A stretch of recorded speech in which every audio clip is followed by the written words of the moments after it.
What I do is I teach people how to sell things, or I have been in the direct sales job for many years. So for the last 5 years, it's been as a trainer, basically. And this is basic sales, and it's super easy sales because you know what you're talking about. You don't have to go out and learn some complicated product.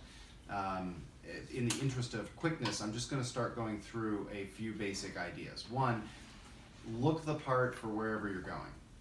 If you're going to the Columbus Metropolitan Club presentation, I'd wear a suit, or whatever the female version of that would be, right? I would wear a suit. So if you're going to the Pro-Truth March or whatever it was that we went to, Oh yeah. that's more, jeans and tennis shoes. You're going to be marching around the Capitol. Right, a t-shirt like that. Yeah, and it's a good idea to wear something that identifies who you are. So then, Okay. if you're going to a candidate's event, I wouldn't wear this at a candidate's event. I would wear something more appropriate for the candidate's event. It depends on what kind of event it is. So just think about, I want to fit in there and dress that way. That may seem obvious, but if you're not in sales, you may not even think about that. You may just show up as whoever you are, and then then you think, oh geez, I'm not dressed for the occasion, and that's going to make you feel less confident. Confidence is important in sales. So the next thing is, where do you position yourself? Well, that depends. If it's a giant roving networking group, you're probably going to walk around and talk to people. If there are people at booths, in other words, they're with a bunch of booths set up, don't forget you can talk to the people who set up the booths too. You go up and you give them a chance to talk to you about whatever they're doing, and then you say, well, that's very interesting. Let me take some information. By the way, have you heard about the Pro-Truth Pledge? Which is the generic approach, in my opinion. If you have this with you, again, depending on the environment, this may not be appropriate. Maybe the business cards are more appropriate. But I'm always going to try to have, if possible, the actual sign-up sheet. Because the call to action is, sign this, right? So you want to take a sign-up sheet. You could even fold one up and stick it in your hip pocket. It doesn't have to be pretty, right? It just has to be available when they say, that's really interesting. Great, why don't you sign it, right? In other words, are you bluffing me? Or are you going to sign this, right? The other thing that comes in here, which for those of you who don't have one yet, is a list of, this is what's on the back of the business cards, except it's a little easier to read, right? And what I'm going to do when I talk to somebody is, who wants to play? I just want to mention that we actually have flyers that go in the pockets that are like especially with the website on it and everything. That isn't it? No, that isn't it. It looks almost the same. I It wonder looks if I like have what Linda them. has here in her pocket. I don't have those. Okay, I'll make sure But you it get looks one. very similar. Yeah. And this has the website at the bottom. It's just much smaller. It has the little, I'll get icon some of these. thing. Yeah, so You these can have that. these look better. It's I called a agree. QR code. Yeah. So people can, with smartphones, can just go, What's What it called? QR code. So people with smartphones can just. They can do the. It's pretty much same, just looks a little better. Okay. So anyway, Yeah. I've got this with me. Again, Great. doesn't make a huge difference because this does have the information you need on it, Mhm, except for that definitely. little thing you take a picture of. So who wants to interact? Who's going to role play with me? Okay, Michael, great. did you want to do the role play? Yeah. So Michael, I'm going to strike up a conversation of some sort with you. It's easier to do this if you're already talking to somebody. In other words, if the first thing you say to them is, "Have you heard about the Pro-Truth Pledge?" It works, but it's awkward. So the better thing to do is to find some reason to say a few words. It doesn't have to be a 5-minute conversation before you bring it up, but just something to let them hear your voice, see your mannerisms, and feel comfortable with you.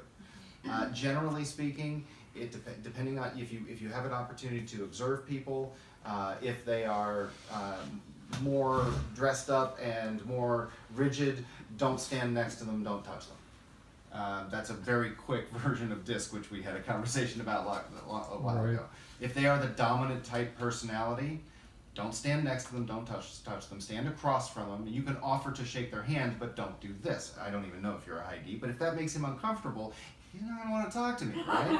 So, and by the way, people who are in power positions tend to be high dominant personalities. So that's just a general easy one. You can if you can identify the dominant, don't touch them, don't stand next to them, except for a handshake. Don't hug, yeah. So if they are at a booth, if they are presenting their product or whatever they're pitching behind the booth, talk to them about their product. Let them engage with you. It gives you plenty of time to build a rapport with them. And if they're sitting on the, in the park watching somebody give a speech, which is what I did at the march, is while you guys were talking, I was going around sitting down next to people and saying, "What do you think of this?" And then I had my book with me. I always walked up with it like this. I wasn't hiding anything, but they would start talking to me. Whatever you can do to get them talking, talk about their dog, talk about their kid, whatever's available as a prop to get a conversation going. And then you can very quickly say, what are you here for today or whatever? Well, I'm here about the Pro-Truth Pledge. Have you heard about the Pro-Truth Pledge? And that's your conversation starter. Every sales pitch comes with a conversation starter. In my line of work, it's how are you going to spend this money? Or, how much are you saving annually? There's different ways that you can start a conversation that leads to what you want to talk about. Well, have you heard about the Pro-Truth Pledge? Now, there are two answers to that question, right? Mm-hmm. What would one of those answers be? No. Excellent. The other one is shorter on the tree, so let's go with yes first. It's just a short. Or you want to argue with it? No, all I'm saying is I want to answer the yes first because it's shorter. I understand. So if he says yes, I've heard about that, I'd say, oh great, have you signed? Because just because he's heard about it doesn't mean he signed. And maybe I'm the second or third person that's talked to him about this. And maybe I'm the guy that's going to actually get him to sign. Maybe he hasn't done so yet. Maybe he has or hasn't had a chance to look up the website. Maybe the first person to talk to him wasn't as effective as I might be. So the first thing I'm going to say if he says yes is, have you signed? That's great. Have you signed? And if not, if he says no, I said, do you have any questions about it? Because most of the people I've been talking to have been signing. Right?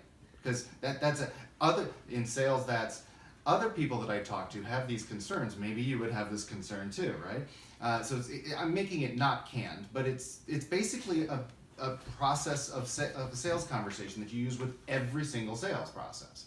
So if it's yes, have they signed? If they haven't signed, do they have questions? What can I, if you feel comfortable saying so, what can I help you understand to get you to sign? I have the thing right here you can sign, right? Ask for the sale. Ask for the call to action, so to speak. In other words, what you want is the signature on the page. How do we get there? And just ask them how. Maybe they have an objection. He had one earlier. How are you guys going to pull this off, right? So we'll get to that next. The other answer is no, I haven't heard about it. And what I'm going to do is I'm going to hold this out so he can see that it's about the Pro-Truth Pledge. I'm going to open it up and I'm going to pull one of the summaries out and I'm going to hand it to him. Because it's much more comfortable for him to look at that than me while I'm talking. If he doesn't have to engage with me socially, he's more likely to actually listen to me. Because if I'm looking at you in the eyes and I'm talking, you're thinking about nodding and smiling at me, not what I'm saying, right? So I'm going to hand him that, and I'm going to and then I'm going to let him listen to me. And I'm going to say, basically, the Pro-Truth Pledge is a movement to attempt to return honesty, just basic honesty, to media and politics.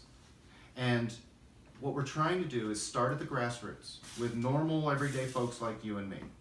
And if we can get enough of us to sign the pledge and to follow these tenets and to be honest in our just everyday activities, which, honestly, I already am, and I assume you already are. This isn't really hard. It's not like you're going to have to go out of your way to do this. I don't really know that. But it makes him feel comfortable and not threatened for me to assume it. Except not, it has to be a spoken assumption, right? I assume you're an honest guy, which makes him think, oh great, he's not attacking me for dishonesty, that's a big deal in what we're talking about, because everybody feels attacked these days politically, right? So I assume you're already doing these things. what we're trying to do is to get those folks like you and me that are already doing these things to sign up and say, I want to do these things, I want other people to do these things, and I want my media and my political representatives to do these things too, to be honest, right? And if we can get enough people, I don't know what political district you are, but let's say you're District 12. If we can get enough people in District 12 to sign up, we can take that list of people. Here's 5,000 names in your area. Wouldn't it be nice to have 5,000 in one district? That would be effective, right? That's the goal. If we can take 5,000 names, or whatever number, to a candidate, whether it's an incumbent or a challenger, and say, we have this many people that want you to sign this pledge. These are people that are your constituents, and they want you to, I can't say voters, because we don't really know that. I never asked him if he was a voter, did I? But we can say, these are your constituents, and they want you to sign this pledge. Part of them signing the pledge was they want you to sign the pledge. They want you to be honest and truthful. That's the leverage we're trying to put in place. And I think that kind of answers your question earlier, because that's it. It's really that simple. Now, there's lots of little mechanisms for making it happen, and different ways to get people to sign, and different ways to get the attention of the politicians and the media that we're trying to leverage. But essentially, all we're trying to do is get enough people to sign that make the politicians pay attention. Because I am no political expert, but I've heard before there are only two things politicians care about: money and votes. And we may think that money's more important, but that's not what actually gets them in office. It's the votes. And if we can get enough people in their district that say they want to be honest, maybe we can actually make them honest. Now, I'm going to go straight to the most common objection I get, and I'm going to bring it up so he doesn't have to. There is a rule in sales: don't bring up an objection your client doesn't have, because then you just handed him an objection, right? That maybe he hadn't even thought of. But if he doesn't think of it now, he's going to think of it, because this is a really easy one. Well, how are you going to deal with somebody who lies? Or, at the risk of being political, the most common way I hear that voiced is, well, you're never going to get Donald Trump to sign this. Oh, yeah. Right? And I say, no, we don't think that's going to happen. What we'd like to do is return enough honest culture to the conversation that Donald Trump doesn't get elected. Maybe somebody that is more honest, that represents his views, will get elected. But then you have to be careful who you're talking to when you say that, because I know people that have voted for Trump and they're still standing by him, regardless. I don't think we're going to get them to sign myself, but That conversation, you have to be careful who you're having it with. Yeah, I agree. But I like what you said about getting someone who has his same views. I'm not saying that the but views are that's the problem. honest. I'm I'm saying that the dishonesty is the problem. Also, they wouldn't frame the question in the way you'll never get Donald Trump to sign if they're Yeah, already if they're a supporter of Donald Trump, they wouldn't have said it that way. and we have supporters of Donald Trump who signed. Right. Just to be Okay. clear. So this is just kind of like the most basic objections, and we can have a laundry list of objections from different types of political leanings and different kinds of stuff, or pragmatic stuff. Right. But that's definitely very common, and like, yeah, we're not going to adopt the same. So what you're looking to do is get across how we're not trying to get the existing framework to change. I'm trying to think of the. You can't get a something to change its colors. There's a saying, and I can't think of it off the top of my head. Can't get a leopard to change its stripes. That's it. Leopard to thought it change was its stripes. Thank you. A tiger. Tiger. Yeah, leopards have spots. spots. Don't they? Whatever, you get the idea. You're not going to change the guys that are already in there and already have lied so many times. This isn't going to work for them as a political leverage point with the voters. But you can get those people out of office and get people in who are honest, regardless of their political perspective, right? Hopefully. Now, I'm going to bring that up right off the bat because, again, that's the most common objection I've heard. It's easy to answer. Now, the other thing is I'm going to say at that point is, I have a sign-up sheet right here. What do you think of this? I'm pointing out. I have a sign-up sheet right here. This is where I'm kind of headed. What do you think of this? Because I want to know what's in between him and signing this, right? So go ahead, and this is for all of you. I'll start with you because you had. Did I answer your objection from earlier? Your question about how are we going to make this work? What's the mechanism for making people honest in politics and media? Or was that not quite the question? No, it wasn't. Well, how are you going to fight unlimited amounts of money that comes out of the Citizens United decision from SCOTUS, all right?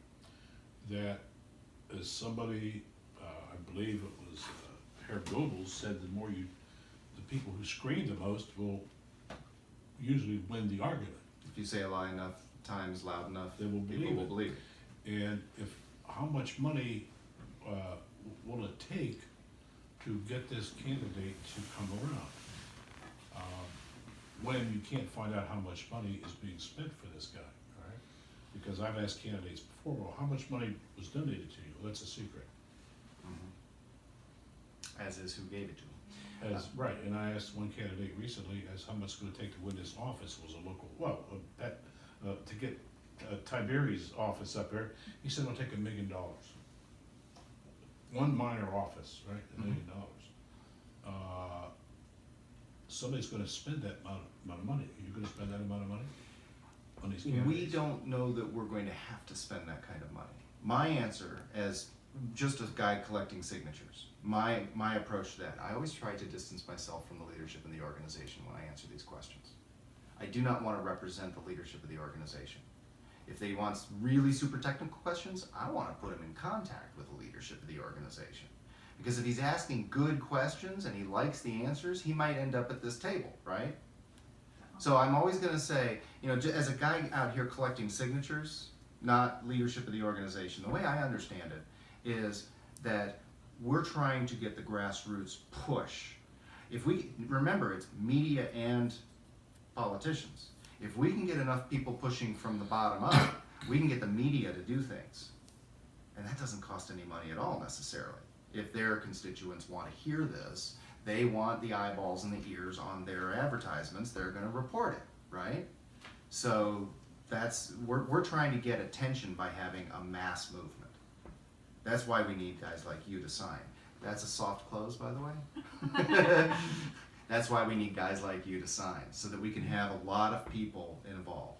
You don't have to have all these techniques that I've learned over the last 30 years. You just have to have a conversation.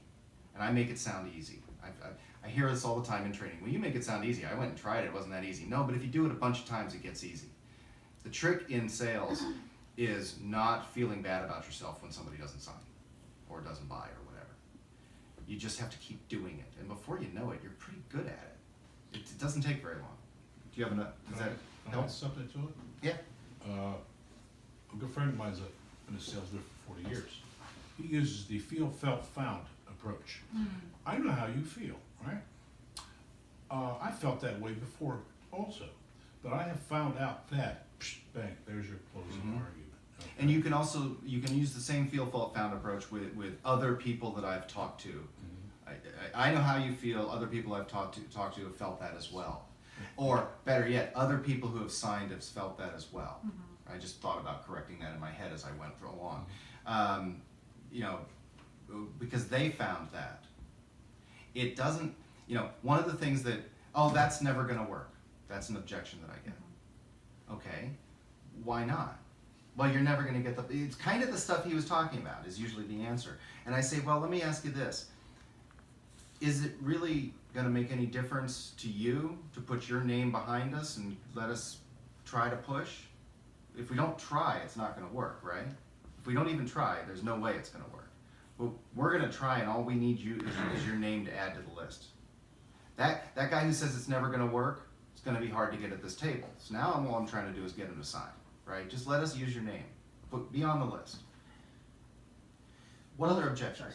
Also, I would probably add that maybe money, while it's like while it does have a big impact in things sometimes, it's not the only factor. Right. You could And- do you could say what I said earlier, which was there's two Right. things politicians care about, it's money and votes. And Right. that's how grassroots movements make things happen in politics, is there's votes behind it, right? Right, and what I was trying to say is that like, even if somebody like spends all like $1 million to keep some guy in office, like by like pumping out like advertising and propaganda or whatever, like that doesn't necessarily mean it'll work if people are learning like to not like trust that sort of thing, that sort of stuff as much, you know. People spend a lot of money to get into office, way more than their opponents, and they lose all the time. Right. And I would also say that like exactly, yeah, that, and also like if money dominated everything all the time, then things would look really different, I think, because then like our information that we were getting would not be like able to be relied upon at all, because Right. if, you know. Let's get a lot of objections. I apologize, we're running short on time. Sorry. It's okay. So just one thing I want to point out, Harry. You want to really avoid getting into an argument. Mhm. with Oh that right, person. good point. Don't argue. So, Yeah, like what you're doing right now is getting into an argument. You don't. Ah. You never want to do that. gotcha. You wanna steer back. You want to focus always on the sale. Right. The easiest way to think about it is, what's the shortest point or conversation that I can go from his objection to him signing? Right. Don't get into a big argument about how the world works or how politicians think.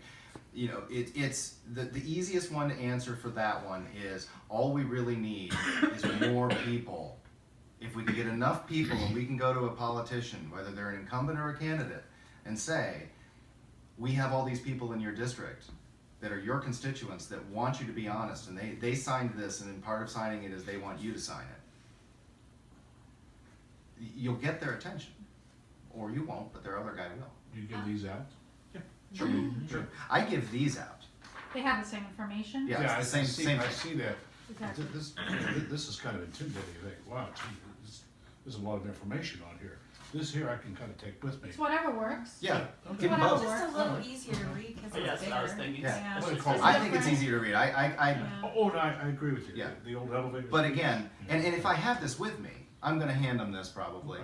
You can hand them both. You can stick cards in there too. But either way, let's go back to objections. On the internet, I promoted the Pro-Truth Pledge in the comments section, and I got a response from a guy who said, I don't do pledges. I don't give pledges. And this was weeks ago. Did you get any more information about what he meant by that? Um, Because I have one idea, because there's an objection I've got, but I don't want to answer it if that's not it. I don't. It was weeks ago, and I don't remember. Because I don't know what I don't do verbiage. pledges means. It was So very I would ask him. negative. He was very negative about pledges. Sounds like money. So, Like, well, let me give you a couple of options. Let's try to interpret that. The first thing I would do in that scenario is says, really, that's interesting. What do you mean? In other words, show interest in the person, and then don't just ask them what do you mean, because you got to put tone into text, right? And if you're in person, it doesn't matter. You still want to put, that's very interesting. What do you mean? I don't quite understand what that means. Now, I'll give you an interpretation that I got while at the Secular Student Alliance event, which is, I don't want to put a litmus test on my candidates. In other words, if my candidate tells a lie, I don't want to not have to not vote for him if I still think he's a better candidate than the other guy, which is an assumption that I think is incorrect. If my candidate tells a lie, and I still think that candidate's more likely to do what I want him to do than the other guy, I'm still going to vote for him. I just wish they hadn't told the lie, and I'm going to give him a hard time about that. Which leads to, well, how are you going to give him a hard time about that? Are we just going to call him out in public? No. So you go through you explain the process of, we're going to contact the candidate behind the scenes and ask them. yeah, I didn't know that Yeah. at the time, but Yeah, I done it's a lot one of of those things you research kind of have and to found out that there's ease a process. into understanding how the process works. I just right? want to make sure that on our website, if you go to protruthpledge.org and scroll to the bottom, there's an FAQ which is extraordinarily detailed. And if you happen to have the time, that will give you all the answers. Also in the binder, there's one. I have a So any answer regular about how FAQ, any yeah. of this works or is enforced, it's very, very detailed. Or you can always ask Gleb or I or Duff or someone else who knows. And at that point, There's a video on YouTube Yeah. that I watched that you went through. yeah, we have that. lots of resources and If kind you of have how the- things actually work. If you have the opportunity to canvass with another person, do it. And take turns. One person talks to one person, the other person listens. And then you flip sides. And you can also give advice afterwards, constructive criticism, of course. When you said that, I could see your body language shifted, you know, whatever. So maybe this way would be a better way to say it. Work with each other to build your capabilities, your practice, right? But the litmus test one I thought was a very good objection. So you just tell them you can still vote for them. you don't have to. Taking the pledge doesn't say you can't vote for somebody who tells a lie. It just says you wish they hadn't, and you're trying to get them not to. That's what we're trying to do here. So, what other objections? If you can think of an objection, that's the easiest way for me to do this. Well, the one you mentioned about, well, what happens if you catch somebody lying? Okay. And So then you go into the process of. yeah, they took the pro-truth pledge. So what we're going to do is we're going to go to them behind the scenes. We don't want to out the person who took the pro-truth pledge for telling a lie when maybe they didn't even realize it was a lie. So we're going to go to them behind the scenes and we're going to say, here's a bunch of information about this thing you said, and this is why we think that's not true. And by the way, they can come back and convince us we're wrong. There's no true arbiter of truth, right? We're going to go back and forth. We're going to go to the sources that we think are the most expert. We're going to, you know, and there's mechanisms for this. And we're going to have a conversation with that person. And in the end, we're either going to say, no, we think you lied, and they're going to take it back, or we're going to say publicly, I'm sorry, we think you lied. You know, this was something, we've been called out on this. And most of the time, they're going to probably retract their pledge. I'm going to say, yeah, I don't want to be a part of that anymore, right? One of the things I've done is I've said this is a supportive activity, not a gotcha activity. We're trying to support honesty, yes. Right, because I've been asked, I was asked, is this a gotcha? And I said, no, there's basically three components. You commit to telling the truth. If you can't cite your sources or back it up, you state it as your opinion. And the third component is, if you make a mistake, you retract. And there's no gotcha component to this. Because someone asked me, well, how much is this like Grover Norquist and his no tax increase, you know, the litmus test? And I said, it's not at all. This is just about society calming down by everyone committing to be more honest with each other. And we're hoping the politicians will use being a signer in good standing, so to speak, as a pitch point. I took the pro-truth pledge. I have an objection. So like I'm married to Gleb here, and he sometimes goes to a business meeting and puts on a suit and he says, how do I look? And it's like 3 minutes before he has to go out the door. And whether or not I agree with Ty's choices, I can't afford, like, at this point, do I need to like affect my relationship and make him late and upset and say that like that tie really clashes with your outfit? Because I would have no part of signing this pledge, because having a relationship is just way too much work, and your pledge is pretty stupid if I have to do that. Well, So that's my objection. while I'm sure Gleb would appreciate the advice when he is wearing a horrific tie with his suit, I certainly understand what you're saying. We're not talking about little white lies that help our relationships along. We're talking about obvious mistruths.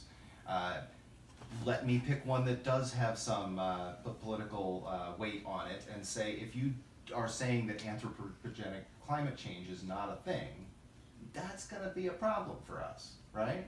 So you can say we shouldn't do anything about it. Well, that's an opinion. We're not talking about opinions, and by the way, he asked you for your opinion. We're talking about things that we can demonstrably prove true or false. And that's really it. And that's an excellent objection. And I would also add that it only relates to public speech. It doesn't relate to if we're like about around the dinner table, if we're having a private business meeting that will never get out, which might help some folks in the business community sign it. Yep. That like if your company puts something that's like, you know, climate change is not happening. But if we're standing over coffee at a water cooler, it's not public speech. So it only applies to public speech. And it's really quite limited. We want people to feel like it's exciting because we're fighting for honesty and truth and we're fighting lies. But we're only doing a subset of things just to make sure it's doable and feasible. We're not doing like, we're not running after everything. Another version of that Yeah. I've heard is, do I have to call out my friends on Facebook? And the answer is, no, you don't have to. I do, but I have fewer friends because of it. I'm okay with that, but you don't have to do that. What I tell people to do is what I do is, well, on the days I choose to be adult, ask, what led you to that statement? Can you tell me what backs it? That's an excellent way to do it. And I got to tell you, it works extremely well, because what happens routinely is those who are on the sidelines during the conversation, they'll start jumping in when they see, oh, there's actually a way out of this to deal with it. And they'll say, yeah, what did lead you to say that? And I've had that happen more than once. And that's all you got to say is, what led you to this statement? What backs it up? That's it. So, a common objection you get from conservatives is this an anti-Trump thing? No, it's nonpartisan. We're just trying to return truth and honesty to both media, which, by the way, is somewhat more effective in talking to conservatives, I think, because they have a serious issue with media. So I say both media and politicians. We want honesty. It doesn't matter if we disagree. We just have to agree on a set of facts before we can move forward on what needs to be done. Yeah, and just one way that I think about it, pro-facts Mhm. pledge. Sometimes I try to make it funny. That's kind of way I get out of awkward situations around my social anxiety. I say, it's kind of like a pro-facts pledge. They're like, oh, okay, facts are good. Yeah. But we didn't call it the pro-facts pledge because it would not be exciting, which is true.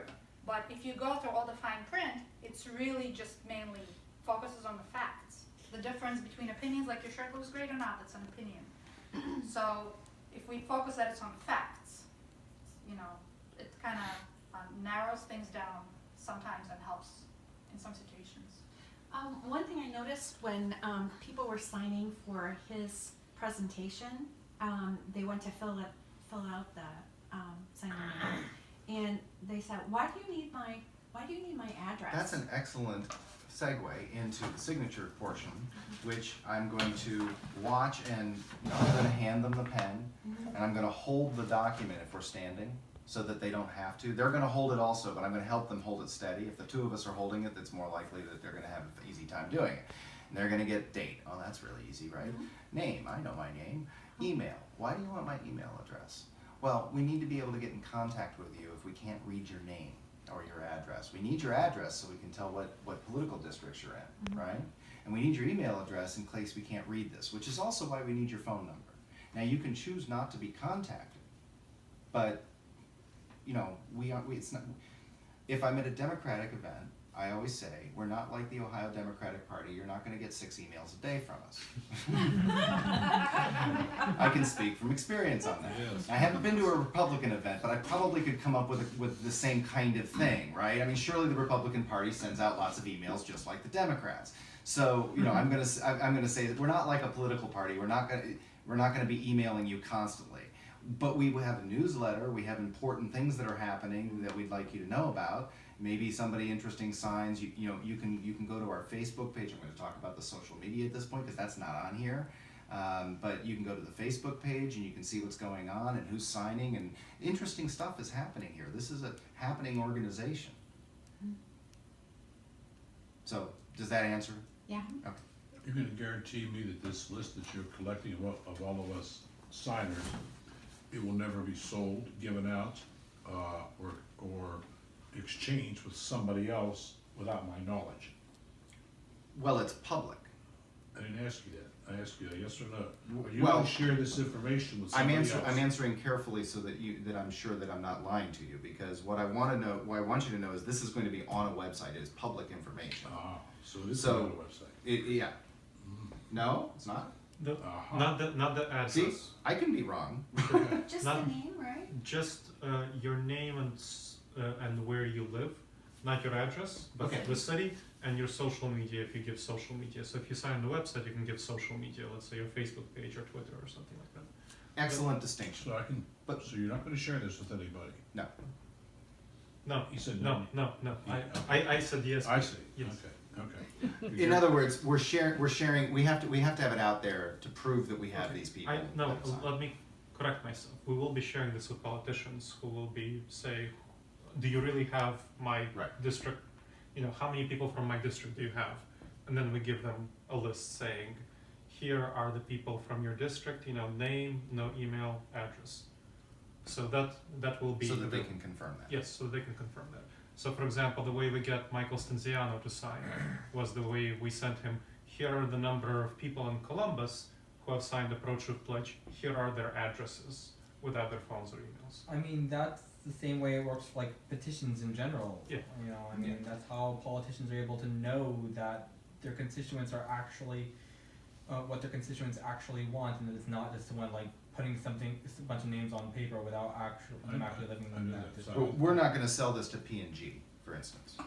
So this is, the answer to that question is, yes, it will be shared with politicians, so, you know, who want to verify that this is Excellent actually correction, I'm glad to know that. their constituents. I have another, this sounds like it's pretty political, and I'm not into politics. I don't think I'm gonna What do you mean sign. by that? Just that it sounds like you're only interested in politicians. No, we want everybody to be honest. We have to start at the grassroots, and you signing hopefully will motivate you. I'll be honest. I find the fact that I've signed this makes me think much harder about what I say in social media, for instance. So in that sense, it's making me more honest or more careful about being correct, is the way I would put it. And we want media and politicians. That's kind of our upward target, is media and politicians. But really, it's about everybody. We have to start at the grassroots level. So Okay, you talked me into it. I'll sign. she's one of those friendly role players. What were your husband's objections? Just FYI, we did a study at Ohio State which showed that people who signed the pro-truth pledge, private citizens, are actually quite a bit more likely to be honest in social media sharing. And fact check. Yes, fact check stuff like Think that. before they share. Think before you share. Just the last thing that I just said about it sounds like you're only interested in politics. Actually, a lot of the ones that I brought forth are what I heard from him. Mhm. So what kind of power do you have if somebody does lie? Who's checking up on that? What do you do? And a lot of times this would be in the car, and I would have just read something that Gleb had posted or whatever, and I'm telling him about it. And he asked me a question, and I'm like, I don't know, but I'm going to research it, and I can get back to you. I'm new at this. So that's helped me learn a lot. That's an True. excellent answer, particularly if you have the opportunity to get back to people, if it's somebody you know. The easiest thing to do is to say, I don't know. But there's smart people that have worked on this. I'll bet you they have an answer. I'll go find it and I'll get it for you. And he signed, so that was good. You won. Or else. You can also, in this context, depending on where you are, if you're in Columbus, you might say, well, there's a reason that, you know, the Columbus council member, Michael Stinziano, President Pro Tem, signed it. The Which is, by the way, Franklin County kind of Treasurer- leads to an objection that we hadn't talked about, which I almost forgot about, which is, well, who has signed this so far? And you can talk about what are we, 5,200 now? Okay, so 5335. 5,300 I check often. just round off. So, we're up to 5,300 people plus, and I carry at the beginning of this, which probably needs updating at this point, a list of people who you might even know. Yeah, so Duff was reaching out to secular leaders and organizations earlier onward. So, Is that like a custom list? yeah, so this is a Like custom. That's the custom list. Yeah, I think we should have, I assume we do have, and I have not asked this question yet, but just a generic list of big names. We do kind of in the emails, but we can create something. And I That's think the also point. because like email, like it's so regional, Mhm. like kind of in the city. Well, of Columbus, here's it's the way I look at it. Yeah. I don't mind printing 3 or 4 pages. In fact, that looks better when I pull it out, if there's 3 or 4 pages of big name people. I also don't mind handing somebody who may not like Steven Pinker, or to pick a really crazy name like Richard Dawkins, let's say he signed. Which it isn't. But most So a people, lot of people hate it. most people don't even know who he is. So, when it comes right down to it, a lot of the names that have signed, that might be, somebody, if they knew who they were, it was gonna be a problem for them, they don't know who they are anyway. So what I want is a whole bunch of names, and what I want them to do is skim down the list and go, oh wait, I know that guy, yay. I want them to find the one that they That's do a think good is good. idea. Yeah. That That's would be good. locally. We should create that. And by the way, if they do think that the guy that is on the list that they recognize that they disagree with, that's good that he's on the list, right? call him out if he lies. Mhm. That's what we're for. We're here to help you with that. Can I ask a question? Sure. This list that, or, you know, this petition, this list that you have these signed up, okay? Do these people, do you have anything on that list that shows what organization they may belong to? I'm thinking of giving this here list out here, to people I know, and they look at the very top and says, the Atheist Alliance of America, all right? Yeah, remember that was a specialized list. Oh, you didn't So tell me. this- That's what I wanted to know. Right. This was for that was targeting secular groups, so secular atheist groups, which is why that was created for Oh, those okay, sorts of because groups. I would be worried to say, my God, I mean, I know people go berserk if they saw their names on this, right? So you're filtering it out, some of these names that you're not just gonna put out here to say, Yes. we're gonna show you a cross-section of the people, you know, like the, pick any kind of off-the-wall group that may, you know, upset people. You know, the names, they don't want to have the name on there, okay? Sure. Yes, we're going to. So, which For gets those. back to my question, is you're gonna publish my name someplace, right? So you did Those publish. people agreed to have their names published. Did everybody that signed this agree to have their names Yes. published? Yeah. That's did. part of Well, the signature. Okay, That and Okay. these people, we specially contacted. okay, I didn't Yeah. know that, that's fine, Yeah. okay. So this is. They're public figures, Okay. and we, Alright. we ask them when we're doing, if you're canvassing, by the way, ask them, hey, you're a public figure, if you know they are. If they're a candidate, if they're a media personality, if they're in an organization that their Executive. name might be recognized, ask them, hey, you're a public figure, can we contact you about having you on the public figures list? And most of the candidates say yes automatically, the two that I've gotten to sign. But then, you know, that's a good thing for them to be on that list. And hopefully the other people want their organization more known and to get the word out, right? And who wouldn't want to be associating their organization with truth? So yeah, most of those people step right up and they're like, yeah, I'm a public figure, that's what I do. Go ahead and put me on the list, call I me just about thought it. of another objection that Yes.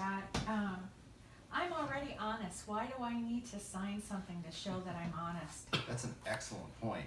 What we really need is honest people like you to put your name on the list so we can go use that as leverage to get the people who aren't always honest to be honest. You know what I came up with? That we're a grassroots Yeah. organization and there's power in numbers.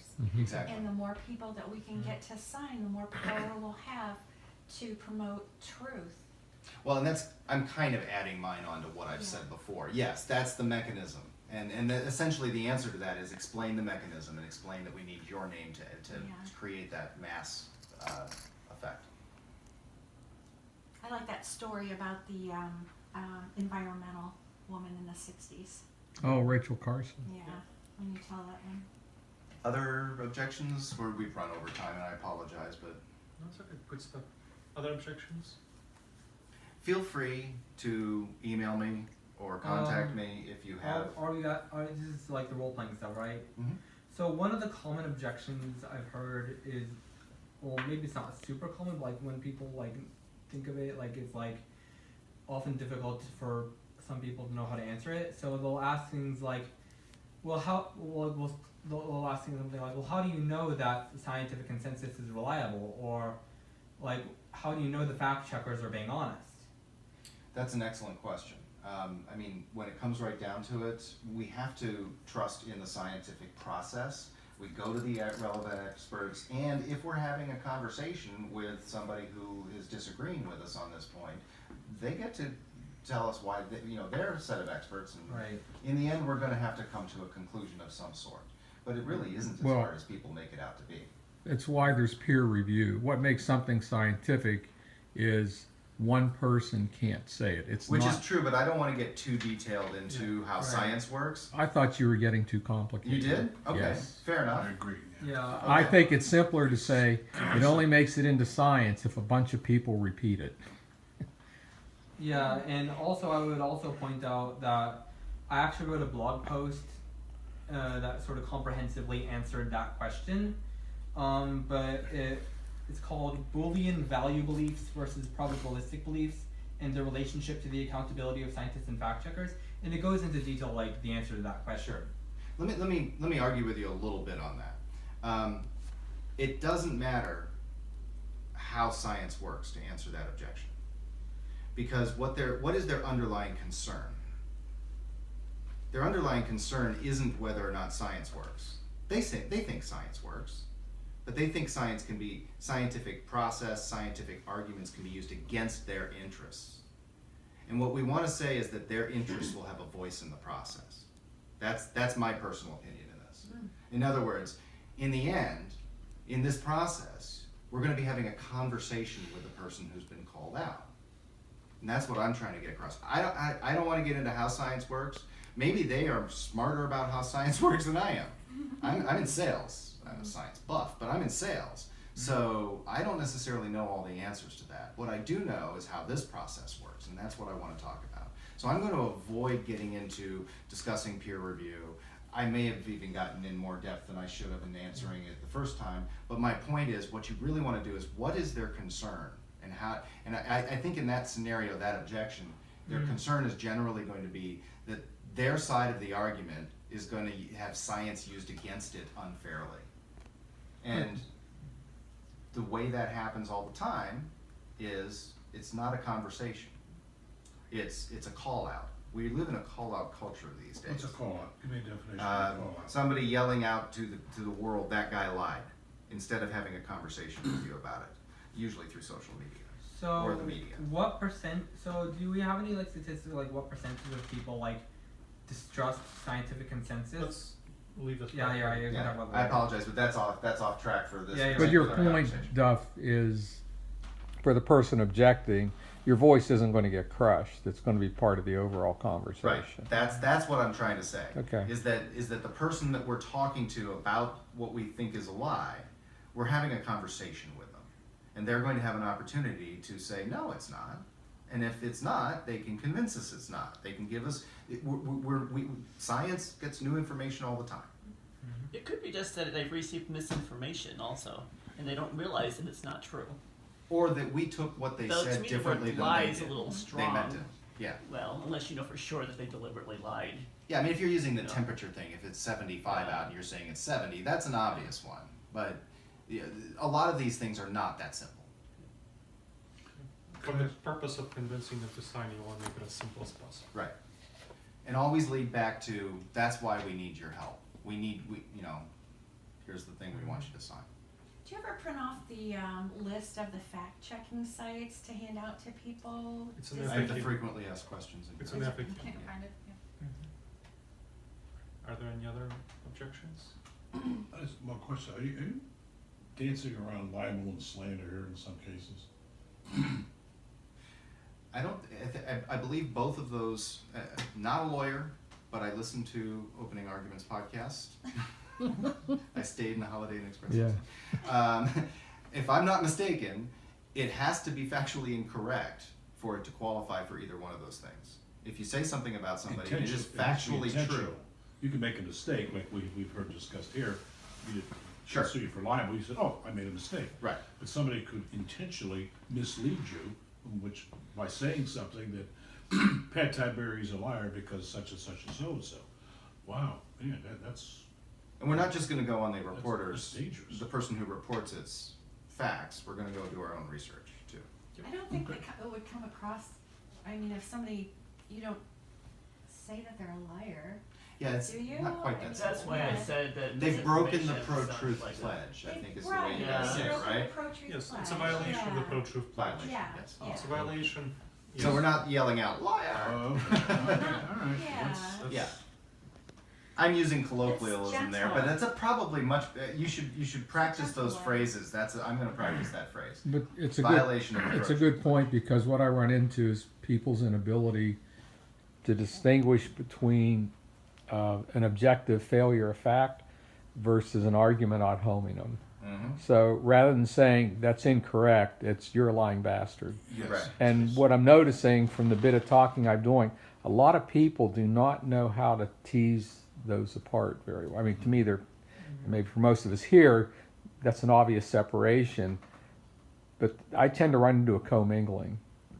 You tend to what? I run into a commingling that if I say someone is factually incorrect, I'm calling them a liar. Oh, I see. versus what Duff is trying to say is no, all we're trying to focus is what are the facts in the situation. We're going to leave you He alone. doesn't have all the information and he made a decision. Correct. Basically, okay. And I would also say that whether or not it's intentional or not, if someone like repeatedly misrepresents the facts on an issue, even after being told, even after the mistake is pointed out like multiple times, and they have access to information that would show them their mistake, and they're still saying this stuff, like whether or not it's intentional or not, they're still spreading misinformation. They're demonstrating themselves to not be a reliable, trustworthy source of information. Whether it's intentional or not might not matter. Which gets into verify and other things that are in the tenets of the pledge. So again, I'll go back and because I know we need to wrap up. I am reachable through the organization. I'm on the organization's Facebook page. I'm on Facebook. I can give you my. Do you have business cards? I don't have business cards. What is your name, Doug? Are you on that Can you list? spell your name? Your name Sure. is It's DUFF. Aren't you the It is on that sheet list, yes. with the Right email there. address? Email address Would is you make copies of that and send that to all of us? Sure, correct. DYE. Feel free to call me. This is one of the things I tell people that I train on a daily basis is I can't think of every objection you're gonna get, and you need an answer to every objection you're gonna get. You may not be able to answer it in the moment. You may not be able to get back to that person and answer it later. But the next time you get it, you should have an answer. And if you're uncomfortable figuring that answer out, call me. I'm happy to help. A great way to get more suggestions is to post them in the Ohio Pro-Truth Pledge Advocates group. If you have questions Yep. that you want That's answers a better to, way than calling me, actually, but I'm So happy you- to talk to you anytime. you'll get a lot of crowdsourced responses. By going where, Gleb? On the Ohio Facebook page. Pro-Truth Pledge Oh, okay. Advocates group, Facebook group, and so that's a good way of getting a lot of feedback. Yeah, you'll probably get better answers than me. All But right, folks. I'll be able to differentiate between an actionable objection to the pitch that you're making or did I make the person feel uncomfortable or not? And, I can help with little detail sales stuff like that. What do you sell? I teach people how to sell life, disability, and long-term care. So I have I thought of a little twist. Do we want to finish adjourn the meeting so that Yes. folks can start So- heading out because we're. Yes, so at this point, we do want to adjourn the meeting. Thank you very much for coming. Oh, Really yeah. appreciate